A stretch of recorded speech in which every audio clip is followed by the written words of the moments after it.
кандидат медицинских наук Амутов Идрис Абдрахимович. Храп является частой проблемой.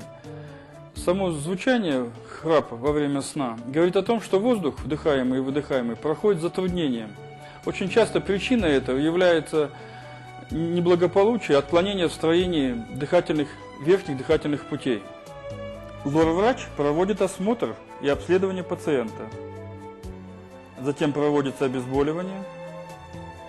Процедура радиоволнового устранения храпа занимает около 20 минут.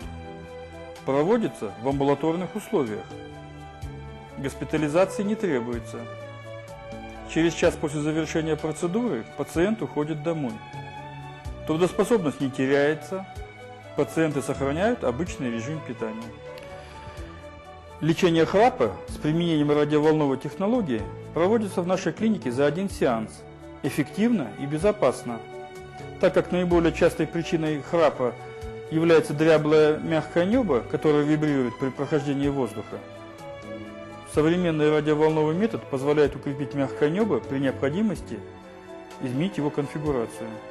В нашей клинике имеется большой опыт лечения храпа. В лор-отделении проведено более 4000 процедур по устранению храпа. За 10 лет собран большой клинический опыт. В 2005 году успешно защищена кандидатская диссертация по хирургическому лечению храпа с использованием радиоволны. Если вас беспокоит храп, мы поможем устранить эту проблему. Ждем вас в нашей клинике.